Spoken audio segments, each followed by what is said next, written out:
Okay guys, welcome to yet again another video, another one. And this time we're going to be getting into what I like to call funnel theory. And this is understanding the critical points of funnels and talking to your customers and using email. This isn't every possible thing that could ever happen / what to do, what not to do. But if you follow the core concepts in this, if you just take this one video right here and apply it to your business, you're going to see massive results because you just need to understand this. And so as you see me building funnels and as you see us walking through the funnels that you're going to see in this course and email strategies and everything, you're going to see almost all of it. The decisions I make, my decision to send an email or not send an email, the decision to follow up this way or follow up this way, almost always comes down to the concepts we're going to cover right here. And these three critical points are understanding the LTV and break-even marketing style that I'm going to introduce to you a lot in this course.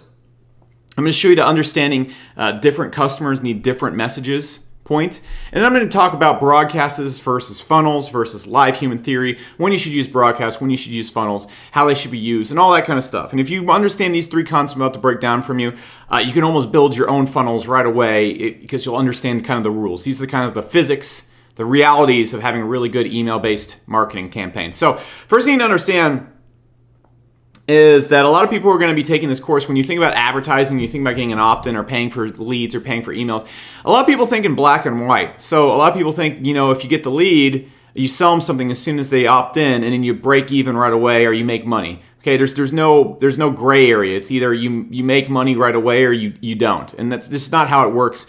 And it's not really how any big businesses work. The way I really discovered this strategy right here is I used to work for an agency and there was a home security company. It was willing to pay like $100, $250 to get a $19 a month subscription from people. And you can see it usually took about almost 2 years, a year and a half for them to actually break even on that. But the thing you need to understand is they were willing to pay that much money because any money they made after that break even point was just straight profit, just straight free money. And once you get in that zone, you're able to do a dangerous thing because you've gone from having, as a good friend of mine, Russell Brunson likes to say, he's the one who kind of taught me this concept, instead of going and needing to go to Facebook or going to a JV or going anywhere, needing to pay for traffic, you now control the traffic for free. So you can send 3,000 instant interested clicks to your offer immediately without asking anyone, without paying anyone with anything.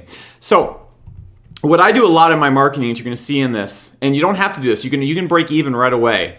The more you are willing to lose money up front and get to the break even point, the easier marketing is going to become due. Okay, and so this is what I do. We're going to show you various ways to not lose money up front. We're going to show you ways to just sell right away. There's all sorts of things you can do when it comes to email marketing. So what usually happens with me, here's an example. A person will opt in, and it usually costs me $3 to $5 per lead. And then within about 2 weeks to a month's time, I hit the point where I break even. I make about $5 back for every single lead that comes in. So I make $0 after about a month. Okay, that doesn't sound fantastic, does it? But let's imagine I took on 50,000 leads 1 month. Okay, so I'm in the hole, let's just say $250,000, okay? But those 50,000 leads generated me after 2 weeks to a month $250,000. What's going on at this point in time that you need to realize? I have a list of 50,000 people that are interested in what I'm selling that I can message for free whenever I want. That means any dollar I make after that initial 2 weeks, let's just use 2 weeks instead of the 30 days that we've been talking about, any email I send out after those initial 2 weeks is pure profit. It's not advertising, it's not anything. And so until every single one of those people unsubscribes from the list, I have free money forever. As long as I treat the list good, as long as I keep people opening the emails, as long as I keep sending them things they're interested in and using the techniques you're going to see in this course to keep them on the list, it's free money. And so that's why, it will cost me maybe $3 to $5 to get a lead at, let's say, SourceWave or something like that. But after 6 months, I make about $22 back. I know this, and so that's how I'm able to go out there and generate tens of thousands of dollars a day, because I know if I go and spend $1,000 in a day, I know I'm making $8,000 back, okay? And so I'm making, at a hard cost, my hard cost is $1,000, my profit is $8,000. So you need to understand that that's absolutely huge when it comes in there. I'm getting an 8x ROI on the advertising that comes in, and that's just how I do it. So this is a concept you need to use, and the concept you need to be aware of, because the internet gets more competitive, you're going to see more people doing this, and people are going to stop playing the whole make money right away game because it's going to get more competitive. This is how you just kill everybody else. So understand that. Now, next thing you understand is when people come on your list, you need to have different messages for different people in different situations. For example, when a person comes on my list right away, they get put into a funnel where they just get a lot of value and content. They get nurtured and they get introduced to the brand as a whole.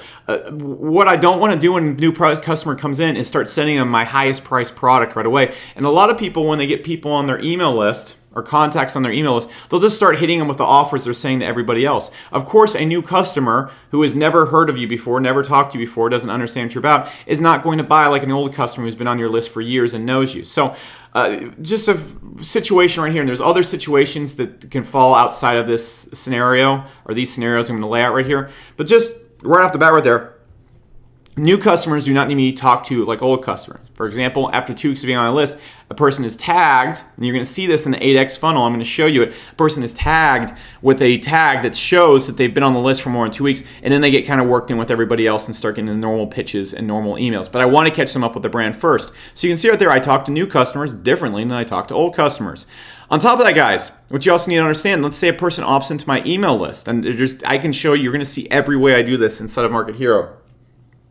Let's say a person opts into my email list and they're already on the list and they actually fall into this old customer category. Maybe they just opted in to one of my opt-ins for a new beta I was running. I don't want to send them down the route of a new customer. So what happens in Market Hero is they'll get sorted by that tag that was applied to them after 2 weeks, and they'll get sent to an offer instead. So I'm able to go, and this person already knows what I'm about, so I'm able to monetize that person and make a lot more money from my ads, because I usually have about 1/4 of my customers being the people that opt in. So understand that. Again, talking to new customers and finding ways to talk to old customers in a different way.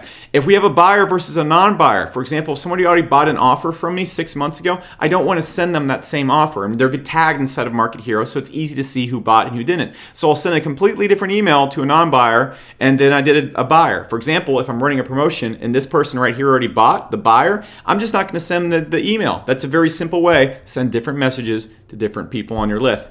Now, look, if a person turns something down, all right, let's say you send someone an email for a coaching program or something like that, and they turn it down. You don't want to send them that same exact email again. You want to send them a different angle, a different offer, or maybe a completely different product altogether, okay? Again, different messages for different customers based on what they've done. You can easily do this again in Market Hero. And an active lead versus an active lead. In Market Hero, you can see when the last time a person opened an email was. For example, I'll go through every few months, and if a person hasn't opened an email or clicked anything in 4 months' time, they'll get moved to an inactive list where I won't be sending them offers and hammering them with junk. What I'll do is I'll be trying to send them messages that recover the email and make them come back to the list. Okay, so I'll send them a lot of value and content, stuff like that. If a person's opening your emails every single day, you want to be hitting that person with an offer, and you want to be talking to them differently than that's email that's inactive. We can keep going on, guys. For a person who's viewed an email and a person who didn't. Let's say a person sends out, or you send out a broadcast in Market Hero to a list of 20,000, 5,000 people open it, okay? You don't want to send, if you want to make sure that other 15,000 has the best chance to see it, you could send an email again to that 15,000, but you don't want to send it again to that 5,000 open. Very simple. Or for a person who didn't view an offer and didn't, for example, you send out an email out there, the 500 people, 250 of them click, 250 of them don't.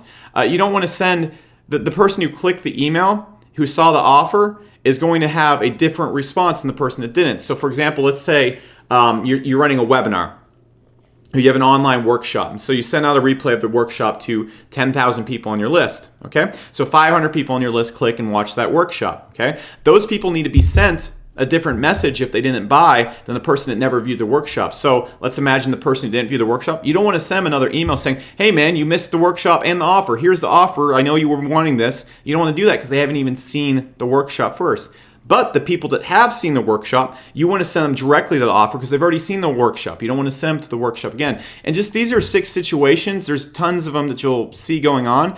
But you see how I look at this and I talk to people differently on the list. This is absolutely huge. And it's been a giant pain in the ass till now to do this in other systems until Market Hero came out. So that's why this is going to blow your brain when you're going to be like, oh, holy crap, when we get into this, all right? So the final thing I want to talk about is broadcast versus funnels versus live human experience, okay? I've tried it before. One long, big funnel that goes on for like 6 months does not work, all right?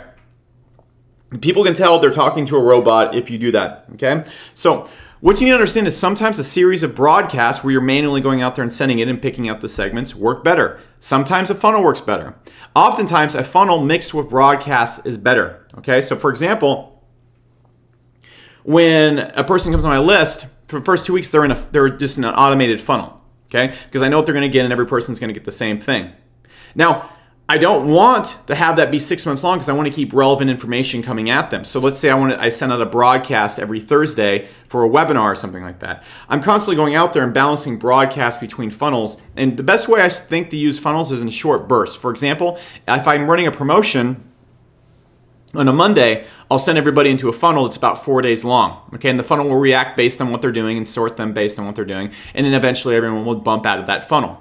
Okay, I don't want to be going out there and doing all this advanced automation in broadcast, because that could just get really messy if I'm trying to separate groups of 20 and 30 people and stuff like that. But let's say we're going out there and we're just promoting a general offer. Okay, we send somebody to an affiliate offer, we send 10,000 people to an affiliate offer, and let's say 500 of them buy. What you can easily do is just remove the 500 people that bought and send another broadcast to the 9,500 that didn't buy, and then hit them up again. And so that's a really simple process right there, and you don't really need to set up a funnel for that, and it will just make it too robotic. So what you need to understand is there's sometimes you use funnels, there's sometimes you use broadcasts. What you need to keep in mind is you want people feeling like they're interacting with a live human, and broadcasts are going to create much more of that appeal and much more response. Okay, so understand it as we go through. So those are the three concepts, three kind of situations you need to understand before we dive into the actual funnel building. So what I'm going to do right now is we're going to hop into Market Hero in the next video, and I'm going to kind of show you how to apply these concepts in funnels